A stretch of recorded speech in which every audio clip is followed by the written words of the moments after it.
Assalamualaikum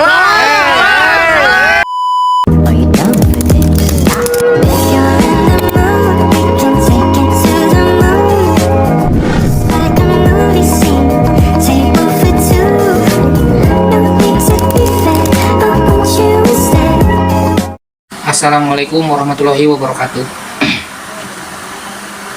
Pendidikan Pancasila sebagai paradigma dan pandangan hidup. Pancasila sebagai dasar negara artinya adalah sebagai dasar dalam mengatur penyelenggaraan pemerintahan. Dikutip dari buku Pancasila sebagai Ideologi dan Dasar Negara karya Roto, Pancasila sebagai dasar negara turut ditegaskan melalui ketetapan MPR pada tahun 1998 tentang pencabutan P4 dan penetapan tentang penegasan Pancasila sebagai dasar negara. Karena kedudukannya adalah sebagai dasar negara, maka Pancasila adalah kaidah negara yang bersifatnya fundamental, sehingga bersifat kuat, tidak dapat diubah siapapun, tak terkecuali MPR atau DPR, hasil pemilihan umum. Berdasarkan sumber sebelumnya, serta dari buku Pendidikan Kewarganegaraan, terbitlah Interplus. Makna Pancasila sebagai dasar negara adalah: 1. Sebagai dasar dalam menata negara yang merdeka dan berdaulat. 2. Sebagai dasar dalam mengatur penyelenggaraan aparatur negara yang bersih, berwibawa, sehingga dapat tercapai tujuan nasional yang tercantum dalam Undang-Undang 1945 pada alinea keempat. 3. Sebagai dasar, arah, juga petunjuk aktivitas bangsa Indonesia dalam kehidupan sehari-hari. Sumber dari segala sumber hukum. Yang keempat, sumber dari segala sumber hukum atau tata tertib hukum di Indonesia. Pendidikan Pancasila. Pendidikan Pancasila merupakan suatu konsep yang mencakup tentang pemahaman, penghayatan, dan praktik nilai-nilai Pancasila dalam kehidupan sehari-hari. Nah, hal ini tidak hanya berkaitan dengan pengetahuan tentang Pancasila sebagai dasar negara Indonesia, tetapi juga mencakup tentang penerapan nilai-nilai tersebut dalam berbagai aspek kehidupan, termasuk hubungan sosial, politik, ekonomi, dan budaya. Nah, pendidikan Pancasila juga memberikan pandangan tentang bagaimana manusia seharusnya berinteraksi dengan sesama manusia, alam, dan Tuhan Yang Maha Esa. Nah, adapun nilai-nilai dasar Pancasila itu ada 5. Yang pertama, ketuhanan Yang Maha Esa, kemanusiaan yang adil dan beradab, persatuan Indonesia, kerakyatan yang dipimpin oleh hikmat, kebijaksanaan dalam permusyawaratan perwakilan, dan keadilan sosial bagi seluruh rakyat Indonesia. Hal ini menjadi landasan dalam pembentukan karakter dan kepribadian yang berintegritas. Sebagai pandangan hidup, pendidikan Pancasila mengajarkan pentingnya keselarasan antara hak dan kewajiban, antara kebebasan dan tanggung jawab, serta antara kepentingan individu dengan kepentingan kolektif. Hal ini juga menekankan pentingnya toleransi, keadilan, dan persatuan dalam membangun masyarakat yang berkeadilan dan beradab. Nah, pendidikan Pancasila juga tidak hanya menjadi bagian dari kurikulum formal di sekolah-sekolah, tapi juga menjadi bagian dari pembentukan karakter dan identitas bangsa Indonesia. Nah, hal ini menegaskan bahwa Pancasila ini bukan hanya sekedar doktrin politik, tetapi juga merupakan landasan filosofis dan moral bagi kehidupan berbangsa dan bernegara. Sekian, terima kasih.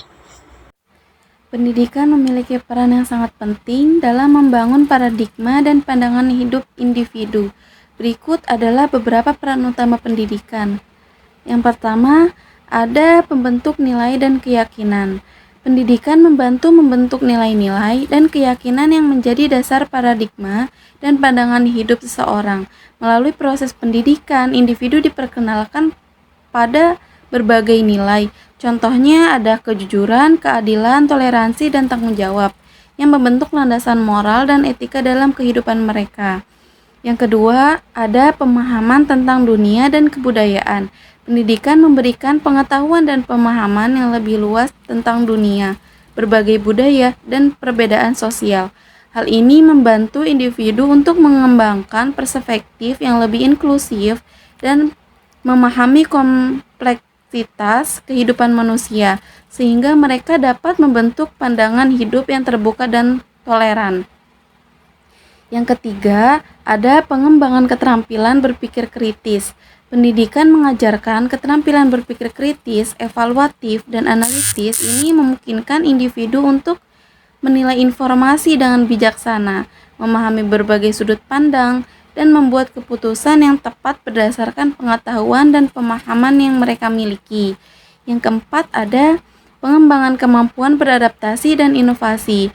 Pendidikan membantu individu mengembangkan kemampuan beradaptasi terhadap perubahan, serta kemampuan untuk berinovasi dan menciptakan solusi dalam menghadapi tentang kehidupan. Ini memungkinkan mereka untuk memperbarui dan mengubah paradigma serta pandangan hidup mereka sesuai dengan perkembangan zaman. Dan yang terakhir, ada peningkatkan kesadaran sosial dan kepedulian lingkungan. Pendidikan memainkan peran penting dalam meningkatkan kesadaran sosial dan keprihatinan terhadap isu-isu lingkungan. Dengan pemahaman yang lebih dalam tentang kompleksitas masalah sosial dan lingkungan, individu dipahami untuk mengambil tindakan yang bertanggung jawab dan kontribusi positif dalam membangun masyarakat yang lebih berkelanjutan dan adil. Melalui peran-peran tersebut, pendidikan memiliki kekuatan yang mengubah paradigma dan pandangan hidup individu secara positif, membantu mereka menjadi individu yang lebih sadar, berpikir kritis, dan bertanggung jawab dalam hal interaksi dengan dunia di sekitar mereka. Baik, di sini saya akan menjelaskan contoh-contoh implementasi dalam kehidupan sehari-hari yang terkait dengan peran pendidikan dalam membangun paradigma dan pandangan hidup. 1. Penerapan nilai-nilai moral. Seseorang yang telah mendapatkan pendidikan yang kuat tentang nilai-nilai moral seperti kejujuran dan keadilan akan cenderung mengaplikasikannya dalam kehidupan sehari-hari. Mereka akan berusaha untuk selalu berbicara jujur dan memperlakukan orang lain dengan adil, dan melakukan tindakan-tindakan yang sesuai dengan prinsip-prinsip etika. Nah, yang kedua itu ada pemahaman tentang kebudayaan dan keanekaragaman. Melalui pendidikan, seseorang akan lebih memahami dan menghargai berbagai budaya dan keanekaragaman sosial yang ada di sekitarnya. Mereka akan berinteraksi dengan orang-orang dari latar belakang yang berbeda dengan sikap terbuka dan toleran, serta menghindari sikap diskriminatif atau prejudis terhadap kelompok tertentu. Nah, yang ketiga itu ada penggunaan. Yang tiga itu ada keterampilan berpikir kritis. Seseorang yang memiliki pendidikan dan mempromosikan keterampilan berpikir kritis dan akan menggunakan keterampilan tersebut dalam memproses informasi yang diterima sehari-hari. Mereka akan menilai berita, opini, atau informasi lainnya secara kritis sebelum mengambil keputusan atau menyampaikan pendapat. Nah, yang ketiga itu kontribusi dalam memecahkan masalah sosial dan lingkungan. Seseorang telah tereduksi tentang isu-isu sosial dan lingkungan akan terdorong untuk berpartisipasi dan dalam upaya memecahkan masalah tersebut. Mereka mungkin akan terlibat dalam kegiatan sosial, kampanye lingkungan, atau aksi sukarela yang bertujuan untuk menciptakan perubahan positif dalam masyarakat dan lingkungan sekitar.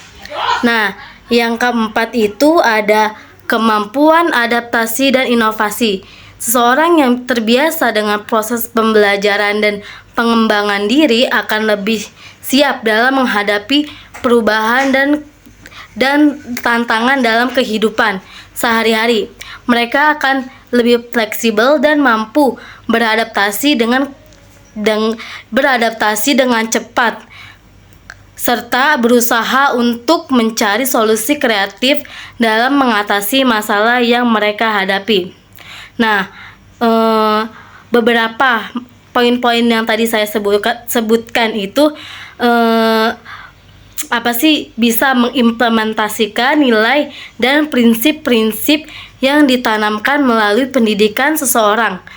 Dapat memperkuat juga paradigma dan pandangan hidup mereka, serta bisa menciptakan perubahan positif dalam bermasyarakat dan di lingkungan sekitar. Baik, selanjutnya itu ada pun tantangan ya, tantangan terhadap cara dalam mengimplementasikan di kehidupan sehari-hari tentang nilai-nilai yang telah diajarkan di dalam pendidikan Pancasila. Yang pertama itu ada tantangan resistensi terhadap perubahan. Nah, resistensi terhadap perubahan itu ada beberapa orang mungkin akan mengalami suatu perubahan atau pola pikir.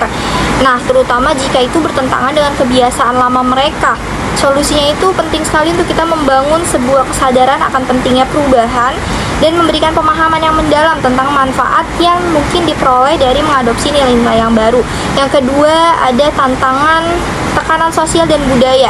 Nah, tekanan dari lingkungan sosial atau budaya itu sangat mempengaruhi dan akan membuat kita sulit untuk tetap konsisten dengan apa yang kita yakini.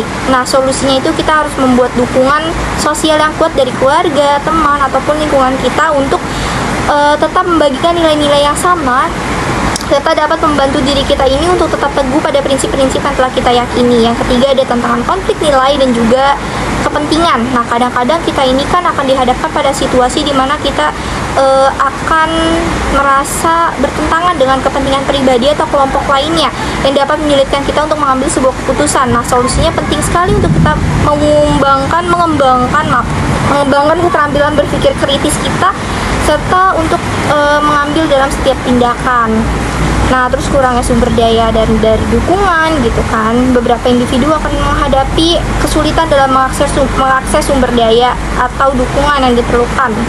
Solusinya kita harus mencari alternatif untuk memperoleh sumber daya dan sosial itu untuk membantu kita untuk mengakses sumber daya dan informasi yang mereka butuhkan.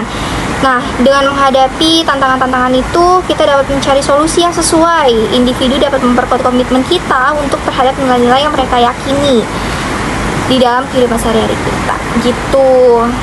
Selanjutnya, saya akan memberikan kesimpulan yang telah dijelaskan oleh teman-teman saya sebelum-sebelumnya.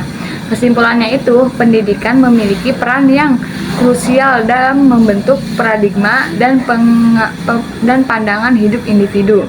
Melalui pendidikan, individu diperkenalkan pada nilai-nilai moral, budaya, dan sosial yang menjadi landasan bagi tindakan dan keputusan mereka dalam kehidupan sehari-hari.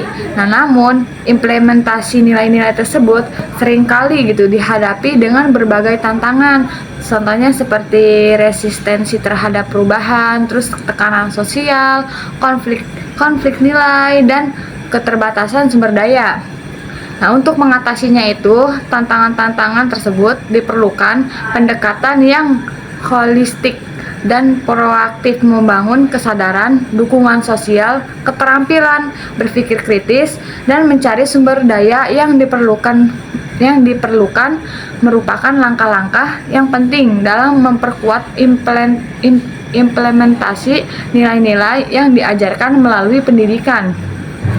Nah, dengan demikian, pendidikan tidak hanya berperan sebagai penyampai atau pengetahuan tetapi juga sebagai pembentuk karakter dan moral individu dengan kesadaran dan komitmen yang kuat Nah, individu dapat menjadi agen perubahan yang positif dalam masyarakat serta menjalani kehidupan yang konsisten dengan nilai-nilai yang mereka anut.